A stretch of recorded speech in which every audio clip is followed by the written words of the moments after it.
If you want to be more effective in your work and in your life, and you'd like to have more confidence that you're meeting your intentions, this is where it begins. Welcome to Do Busy Right, helping you organize your information and manage your attention so that they work for you, not against you. We educate you and encourage you by discussing ways to be more effective, not more exhausted. Let's do busy right. Hi there. I'm glad you're here. In this episode, I'm going to address some skepticism that I feel when I talk to people about attention compass, and mostly about my catchphrase, do busy right. I don't get this pushback directly, but I have gotten it a few times, and it's a subtext when I talk to people. It feels like they're saying, well, Larry, what do you mean? When you say do busy right, I don't think I'm doing busy wrong. Today, I'm going to review with you the evidence that we're not trained in techniques for our work. If you're thinking about whether or not you might be able to improve in your work technique, stay tuned. Don't get me wrong. I understand the thought, and I've had it myself. But more recently, much of my understanding of the value of coaching has come from my own learning experiences as an adult. I found out that the natural way to do something is often not the best way. I found out that as an untrained individual, using things the way you want to use them is really usually not the best way. Quite honestly, I think that people get a little irritated when I bring this up. Clients who have trained in attention compass described previously how they looked around and said, well, I'm doing pretty much what everybody else does, and I'm getting pretty much the results that they get. So what's the problem? And if you had this question, I'll say to you, well, the problem is that there's a much more effective way. If you're in the knowledge workspace, there's a much, much better way to manage your own attention and tasks than using the standard tools and the standard understanding. And I think there's a couple of different areas here. I think one is that we try to manage things well in isolation. In other words, we try to do things quickly. We try to manage email quickly so that we can get on to other things. And I think that's a part of it. And I do think we see people doing this stuff. And we think, well, that's my boss and they seem to be doing okay. Or that's my coworker and he or she seems to be doing okay. So what makes me think that I'm not doing okay? Finally, I think there's just some native resistance in us as individuals, and we resist change. And we're a little bit irritated that maybe somebody else knows more about this than I do. I've certainly felt that way in the past. So I think all those things are true. But I also want us to reflect on the fact that there's no good reason to think that we'd be good at this. I've studied and practiced how to do task and attention management. I cannot claim that I'm academically qualified in this field, and I would love to be academically qualified, but there's really not a field that I can find. The information that we have about this is scattered among multiple fields. And bringing all of that together is a big piece of work in academia. And I want to say there's no real reason to take this personally, to feel like somehow you're behind the curve. I say this because, and unfortunately, it may sound arrogant coming from me, nobody knows how to look at this stuff. Nobody knows how to study this stuff. But I don't want to come off as sounding arrogant, but I think that's true. So for a while, I don't want you thinking about whether or not you're good now, because that's really not the issue. If you look at your world and there's performance-based stress in your life, then I argue the way to deal with that stress is to get better at these things that I talk about. And that's the hypothesis on which the attention compass system is built. And so we'll take a look. But my main point here is we're not trained in how to do this work. We're not trained in how to do knowledge work. And it's just like in the initial industrial era, people weren't trained to shovel coal. It was simply assumed that they'd do it the best way. And then Frederick Taylor showed up and said, hey, there's probably a better way to do this. And turns out he was probably right. So I'll approach this from a very specific standpoint, the standpoint of our training and our technology.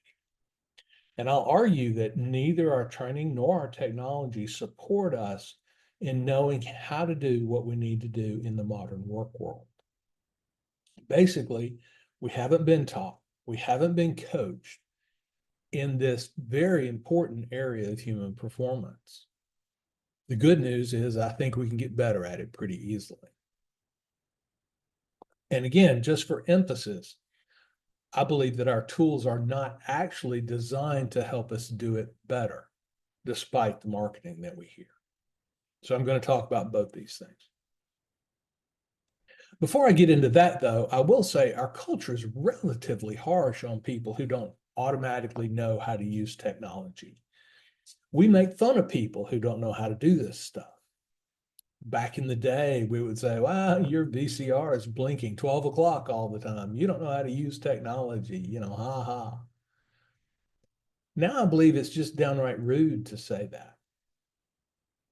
But the cultural idea in 2024 is that if a new iPhone doesn't make sense to you, then you're just some old stodgy Luddite. All the hip kids are doing it, so you need to do it too. Well, there's a different perspective, which is all the hip kids are spending way too much money on a device, in my opinion, and they have just as much stress as you, or maybe more. And I'm trying to do a different thing here. I'm trying to help us reduce our stress in the world. I'm trying to help myself reduce my own stress in the world. Now, if you don't have this stress, if you don't have stress around whether or not you're getting the things done that you need to get done, you probably just need to turn the podcast off right now. If you don't mind, give me a call and let me know how you're pulling this off. But if you're worried about, hey, you know what, Larry, there's a whole lot going on. And quite frankly, I'm not sure I've got a good grip on it and it bugs me. Then this is going to be a podcast for you. There's good reason for you to feel that way. There are three categories of things that we do that I'm going to highlight here. I'm going to look at our education and our technology to see if they help us perform in each category. My premise is the ways that we've been trained, if we've been trained, is not the most effective way to do it. There is a better way to do it. And I want you to take that message away. There's a better way to do it. The fact that we don't feel like we need a better way or don't understand the existence of a better way may be based on some assumptions that we make that are not actually valid. So I'm going to look at those assumptions and then we'll work outward from there. I will say I learned this mostly on my own, this attention compass process and how to do busy right. I've always been somebody that wanted to get better. I've always wanted to have better technique. As an example, my family gets irritated at me because the first time we pull out a new board game, I'll play it once and I'll lose. And then I'll go play it online for 3 solid days and I'll get a lot better at it. And that's just my personality. I'm a tinkerer, I'm an engineer. I want to get better at things. And I've done that in this area and want to share that with you so you can also get better at these things. Again, if you don't feel the need to get better, this is probably not your podcast. But that stress might be there for you. Or if you're the kind of person who says, no, you know what? I want to have the best technique at my disposal, then you're definitely in the right place. We're going to look at three interrelated areas. The first is personal productivity. The second is knowledge work. And the third is work from home. And my claim is that we're not taught how to do these things. I think it is assumed that we know how to do them. And I'm going to demonstrate that there's no reason for that assumption to hold. We're not trained and our tools don't help us, and I'll make that case. Technology really doesn't know how to make you a better knowledge worker. It just makes you faster. And that's not necessarily better. And I've argued that in some cases, it's actually worse. One piece of evidence about our tools: the way the software and technology industries are built means that the goal is not to embody best practices into those tools. I think software designers build aesthetically pleasing tools, but they're not focused on functionality first. Software and hardware companies design for sales rather than designing for usability. And I'll say this is a problem every business faces. I'm a pretty highly educated business guy, and I understand how business works and what its goals are. And designing a product that works really, really well doesn't always meet the goals of the business as a business. And the software business is particularly challenging in these areas, and it's for structural reasons that we'll talk about right now. All software businesses, every software company is built around the model of exponential growth. Software is very expensive to build, and you have to build it all at once, up front, before you can start selling it to users generally. New software is innovative in the sense of, well, we want it to do new things, because the software that does something another software already does and does it in the same way is not usually a good selling piece of software. But you need to be able to get tons of users in order to get capital from the people that have money so that you can then spend that to build the software. So the basic premise is that whatever you're building has to solve a problem that lots and lots of users have. And there's two basic philosophies for how to do that. One is to build a tool that's all things to all people. And this is really hard.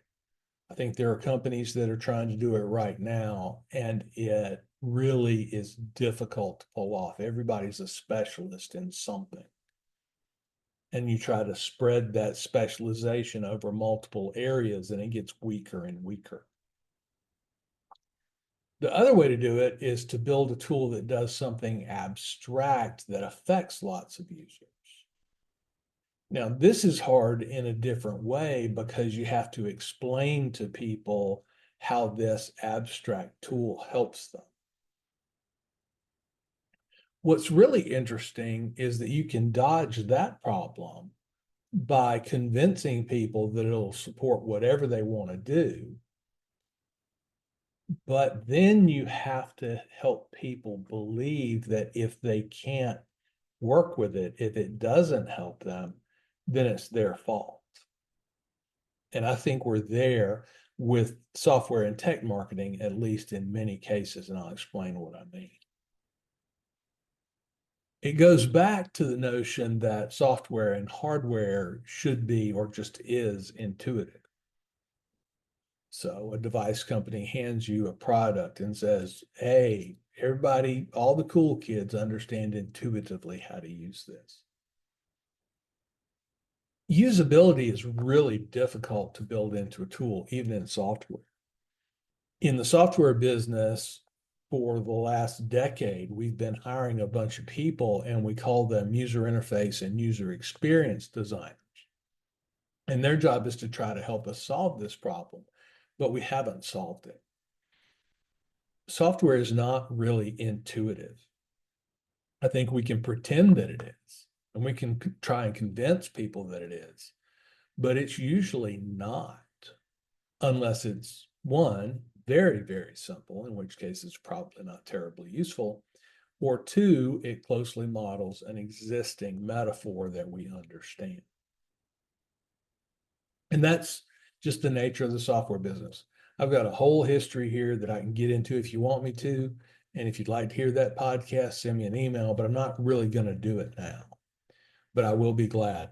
Let me know. I'll be glad to do another podcast on it. In fact, just let me know.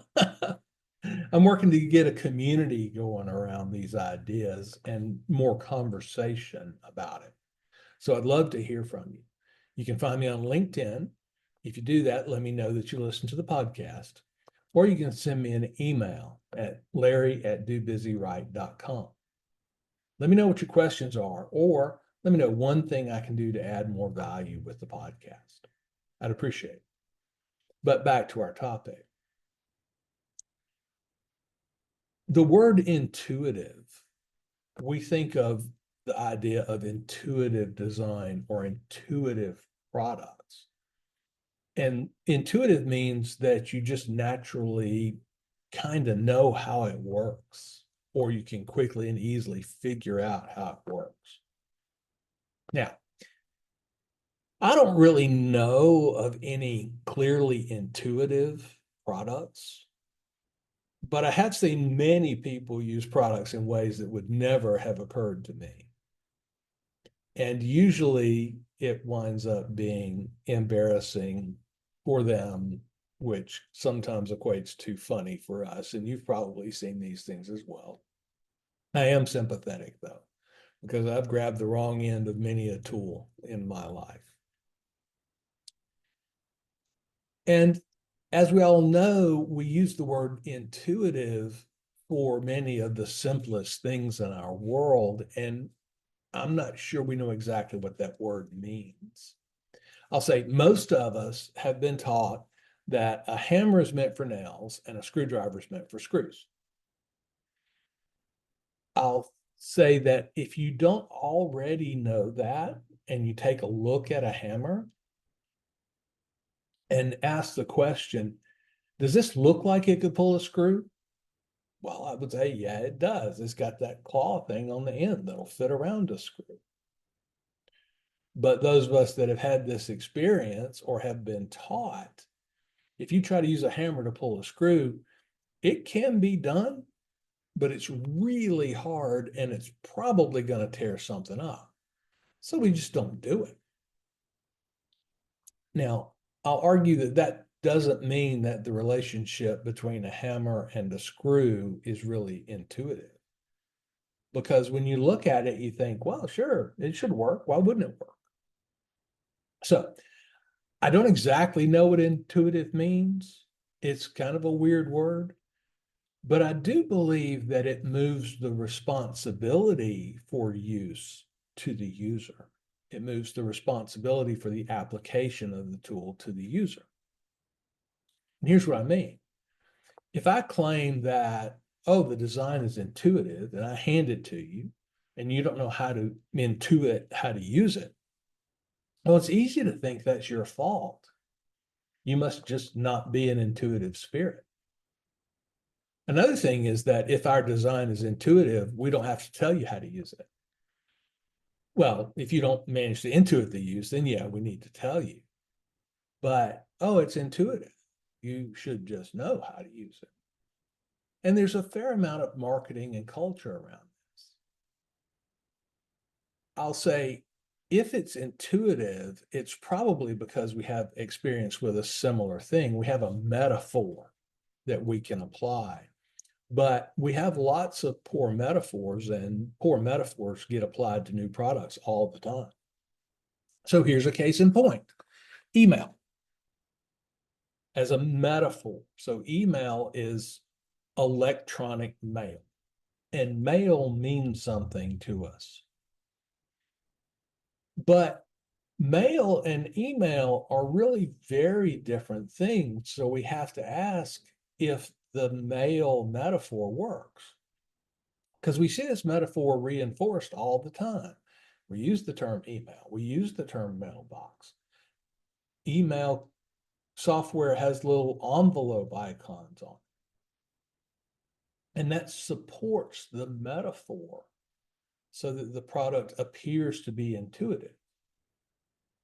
The idea is if we put an envelope icon on our software, then you're supposed to know that it's mail and you're supposed to know how mail works, and all that's embodied in the software. But it's not. And I'll explain why not. But for now, we use these metaphors, but then we stretch them out of shape, and then they become bad metaphors. Back to the claw on a hammer looks like it might pull a screw, but it's not the best tool for the job. Because of the metaphor, we go to use email, and we've got a snail mail metaphor in our heads. Well, as I said, email is fundamentally different than snail mail. Email doesn't have a physical presence, so it doesn't constrain itself to physical limitations. A piece of mail, a piece of paper, has physical limitations. Another way to think about this is if your mail carrier showed up a dozen or 20 or 30 times a day, you would get mad at them. But email is delivered constantly, which means we use it in different ways, but the metaphor doesn't help us figure out how to use it. So one sense of this is, since mail shows up once a day, that clearly indicates to us that mail is not terribly time sensitive. It's certainly not time sensitive on the order of a phone call or a chat message or an email. Now, in addition, email is very, very fast asynchronous communication. And the fact that it's asynchronous is a very big deal. In fact, the asynchronous nature of email is what makes it hard to write good emails. So this metaphor gets stretched out of shape, and thus the tool is not intuitive. So it can be very, very difficult to use. But software and device companies have managed to make us believe that their work, their product should be intuitive. Oh, the kids just know how to use it. Well, the kids don't mind messing up with it. My kids, when they sent something stupid to one of their chat buddies, they all had a big giggle over it. Oh, it's funny. Well, I can't afford to be funny in that way. If I send an email and I say, well, in the attached photo of your document, and I start talking about the document, but they open the attachment and it's a picture of my dog catching a frisbee, well, that's pretty embarrassing. And I'm not sure we can afford that. And it's funny because I've observed my kids, they are not good users of stuff. They're just very experimental and very forgiving. And again, this whole idea that because you can't figure out how to use the thing, the modern thing, you're some sort of old Luddite, it's a bad idea. It doesn't make any sense, but it's out there, and that's what it is. And the companies that design these things for us make use of that, and they seemingly get away with it. So that's some thoughts about kind of the bigger picture in product design, and specifically in software and technology product design. But back to these three categories of things, I'm going to help you understand that these are very challenging topics. So we talked about do busy right, we talked about knowledge work, and we talked about work from home. So we're going to take these one at a time. So when I say do busy right, it's about managing our information. And information needs our attention in order to meet its purpose. If we ignore information, then it's not useful to us. So we have to give it our attention. So task and attention management, which is another phrase I use, is just another way to say personal information management. And there's a whole field of study around personal information management. Well, let's think about it. How well do you manage your information? Well, you think you do it just like everybody else does. And is that good enough? Well, I'm going to give you a challenge to that thought. In the modern economy, one of the core information management tasks that we all face is managing passwords. We all have passwords. We know we need them, and we're supposed to somehow be able to manage them. We all know the rules. The rules are every site is supposed to have a distinct random password in the neighborhood of 16 to 18 characters. And this is out of a set of about 75 characters. It's not just the alphabet anymore. So we use special characters, upper and lower case, and we use numbers. So that's about 75. And so we have to pick 16 to 18 at random out of this 75. And then the rule that we're given is that we can't write them down. Okay? All these are rules around how we should manage passwords. So if we can't write them down, then we're just supposed to remember them. Can you do that? Do you do that? Do you practice good password management? If you don't, why not? Well, most people, I've asked this question many times, and most people say, well, I can't remember passwords like that. I've got, I don't know, 100 sites, and these 16 to 18 character random strings just don't stick in my memory. I can't recall them when I need to recall them. And in this area, I totally agree with you. You cannot. Your brain is not, our brains are not built for a task like this. It's just not a suitable task for us. So some smart people went out and built things called password managers, and they're very good at what they do. And my question is, do you use one? Were you ever taught to use one? Were you ever taught how to deal with passwords? Now, we've all been taught that the requirements are going in the direction of longer and more random passwords, that we're adding in special characters that used to not be usable. And so we hear these things and we try to do them, but that's just making the task harder and harder and harder. So I did a little quasi experiment. I asked a cybersecurity class at university, at college.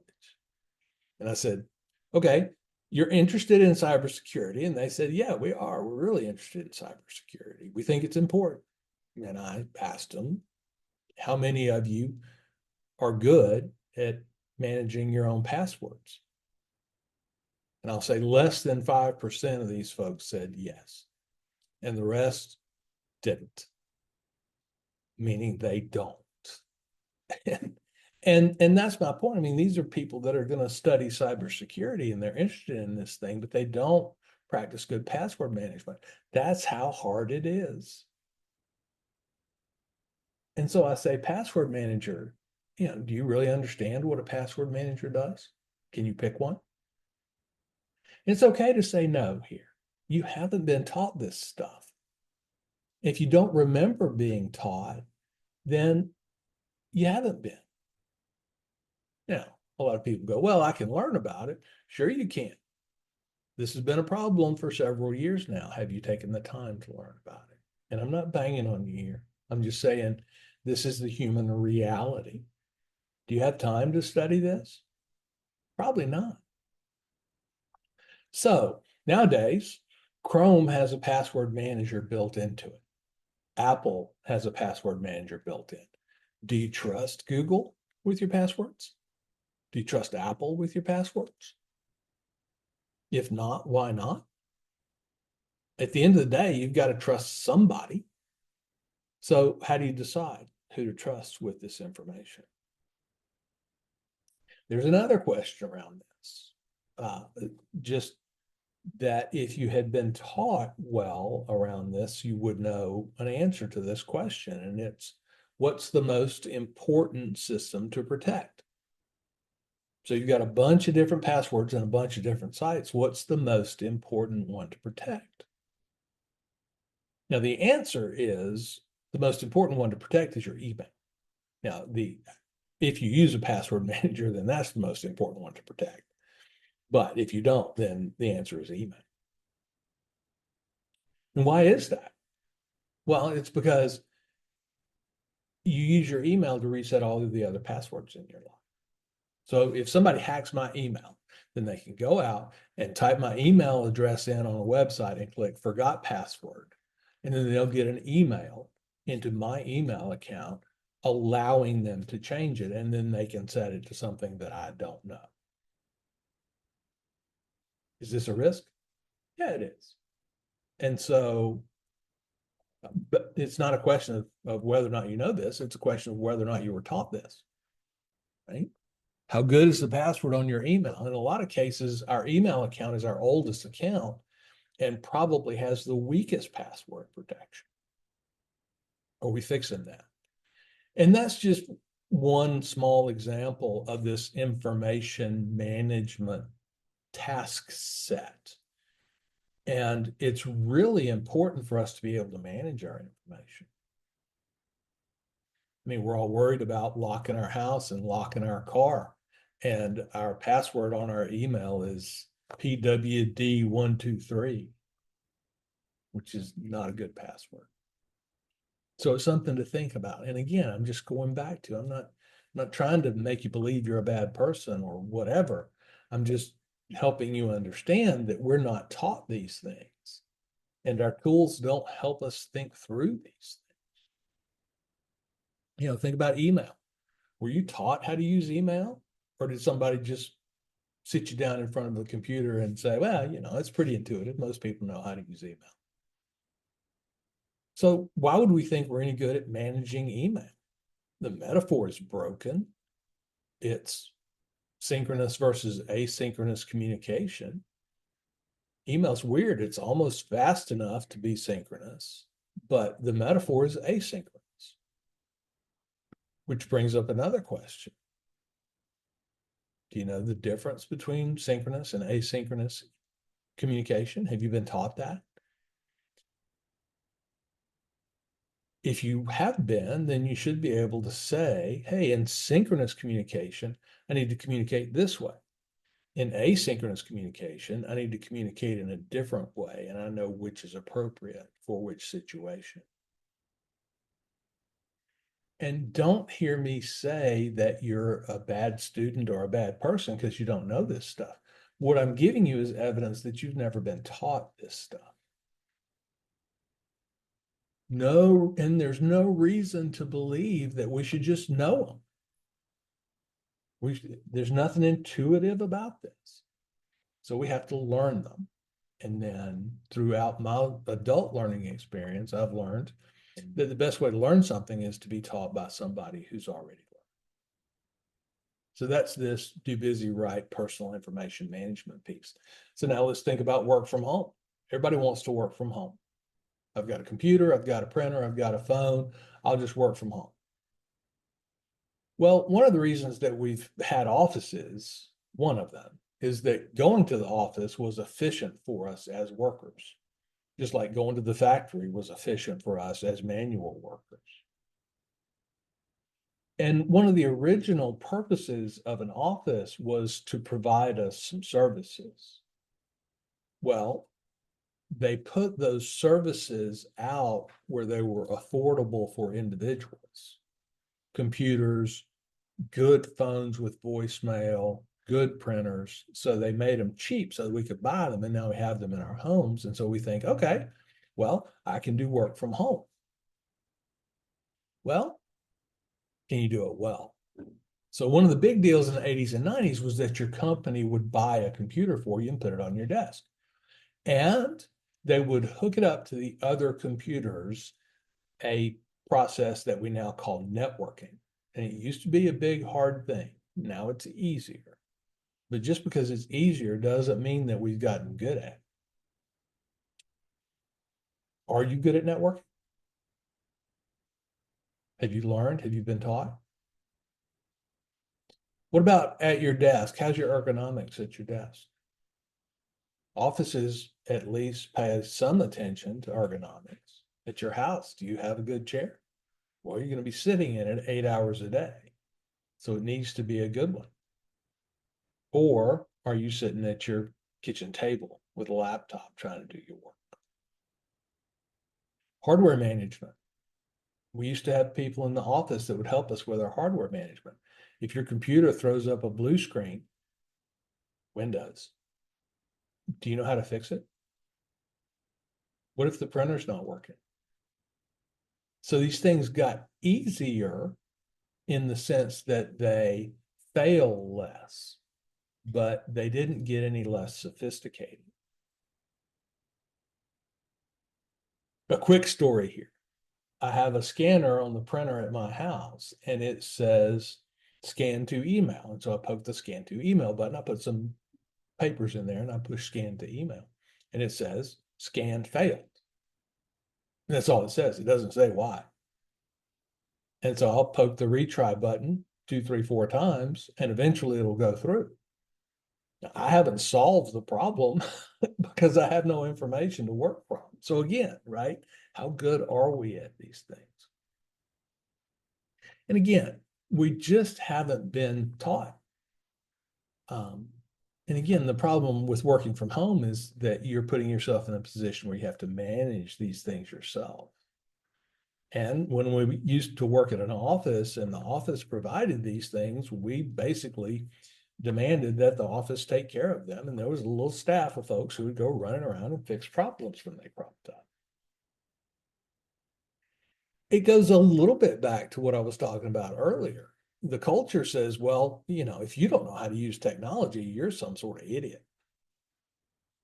Well, I'm not an idiot. I just need somebody to show me, to teach me. That doesn't make me a bad person. It just means that I haven't been exposed to the right kinds of educational opportunities. So we also talked about knowledge work.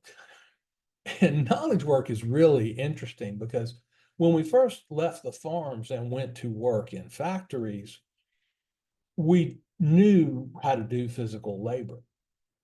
Jobs required muscle, and that's pretty much all they required. If your job is to shovel coal, well, here's a shovel, okay? The coal bin's over there, and it needs to go in this furnace over here, so stick the shovel in, walk over there, pour the shovel out. Use your muscle. Well, we all know how to do this. Now, to some degree, the factory was designed for human manipulation. It wasn't perfect, but it was sort of designed. But when we move over to knowledge work, nobody knows how knowledge work is best done. I've looked, I've studied this and tried to find, oh, here's how you do knowledge work. And nobody really knows how to do it. Now, I was first exposed to this when I was trying to teach programming to people that didn't already understand it. It's pretty easy to teach programming to people that have learned it on their own, but teaching it to people who never learned it was a very challenging task.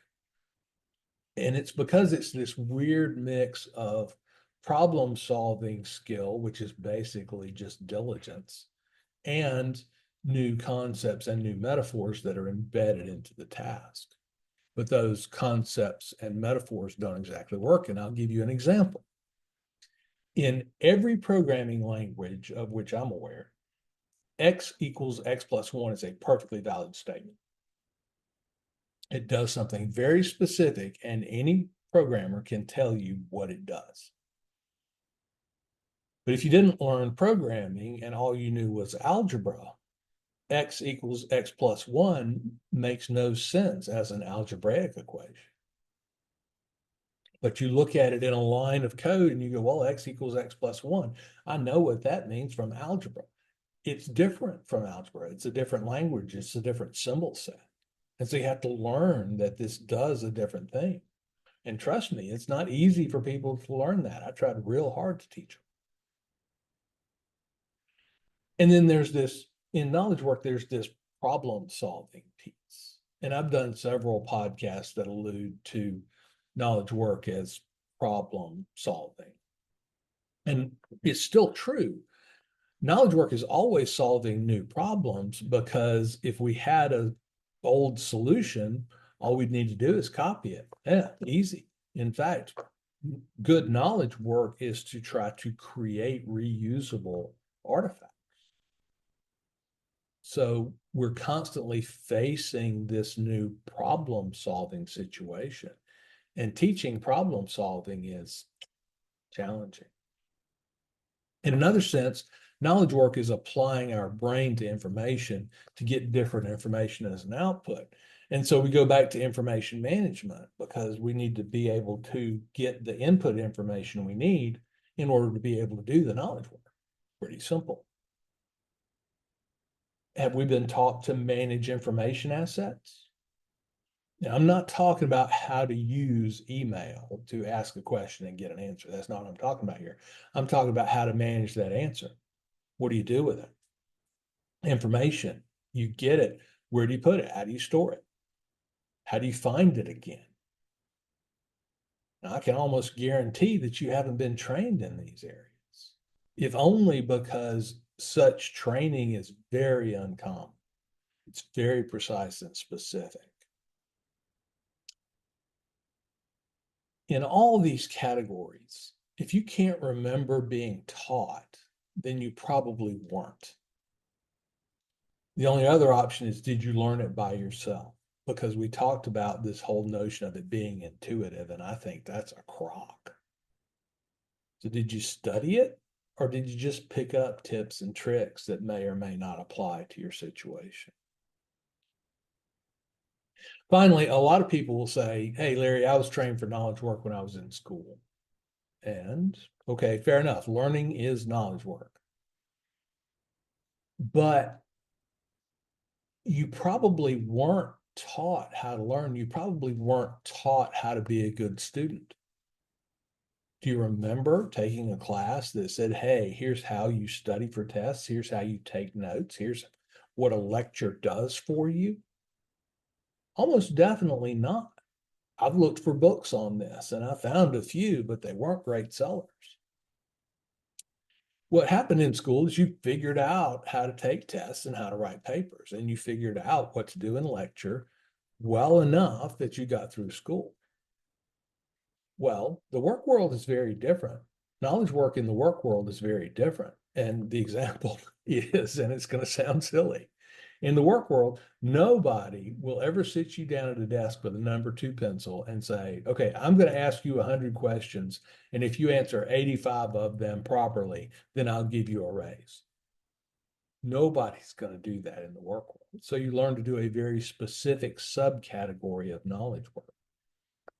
My evidence, I spend a lot of time talking to advanced students, juniors and seniors at university, and I tell them about information management, and they go, well, how does that apply to my studies? And I have to say, well, it's certainly useful in your studies, but we haven't figured out how to apply it to a lecture. Once you get the information from the lecture, I can tell you how to do it, what to do with it. But in terms of how do you take good notes in a lecture, I don't know that there is a predetermined best way to do it. So I tell them about all this, and yes, it can in some ways make you a better student. And they, to a person, are shocked and irritated and wondering why nobody taught us this before now. And I don't have an answer to that question. Why we're not teaching students how to be students first and then asking them to be a student, it just baffles me. So that's my collective evidence that we're simply not trained, we're not taught to do this stuff. Maybe you studied it yourself, and maybe you've thoroughly looked through it. If so, please let me know, because I would love to have somebody else to bounce ideas off of. But if you're just doing what seems to make sense, then you're probably getting the results of that. And I argue that there's much, much better ways that produce much better results. And I want to put those ways in your hands. So through this podcast, I've tried to address this whole notion of Well, I don't think I'm doing busy wrong. I think I'm already doing busy pretty well. And my answer to that is fine. Congratulations. But what evidence do you have? Can you point back to your training? Can you point back to being taught? Can you point back to study? And the answer I typically get is, well, it just works for me. Well, that's a little weak, isn't it? I mean, you've been to the driving range, you take a golf club and you hit a golf ball about 50 yards and it goes up in the air and everything's fine. And without a reference point, you may think, well, that just works for me. And then you turn on the TV and get a reference point and you see these guys hitting a golf ball 350 yards. It's like, well, wait a minute, maybe there is something else I could learn. And I think we're in that same position with our knowledge work economy. So I'm just asking that we be open. I argue that you haven't been taught this stuff, and that's okay. It's not easy. We've talked about it not being intuitive. It's not obvious what the right ways are to do this stuff. The companies that are building tools for you, software companies, they're pretty much at this point just trying to make it faster. I can't say that I know of a lot of examples of people trying to make it better. There are a few. And I've given evidence over and over again on this. And we use the same broken metaphors that we've used for the last 20 years. If the metaphor doesn't work, the software can't be intuitive. And they're not giving us manuals anymore. And even if they did, at best, get instruction on how to operate their software. But there's a big difference between sending and receiving email and knowing what to do with it. There's a big difference between how you communicate on email and how you communicate on chat and how you communicate face to face. I'll claim that there's a better system out there. Attention Compass is better. I'm not claiming that it's the best of all. I have no reason to make that claim. I'm just saying it's better. When I say do busy right, I just mean let's get better at this and reduce our busy and reduce our stress around it. You're going to be busy. People are asking a lot of, and you're asking a lot of yourself. So you might as well get it into a world where it's less stressful and more productive for you. Respectfully speaking, I spent 15 years trying to figure out this problem. I have a deep background in these topics, and I've studied it academically. I've managed people trying to do it.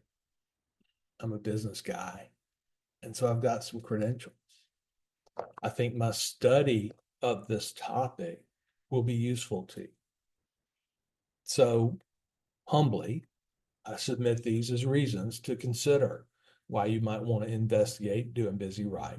And I'd love to talk with you about that. Again, you can reach me, LinkedIn, Larry@dobusyright.com, and we can start talking about this stuff.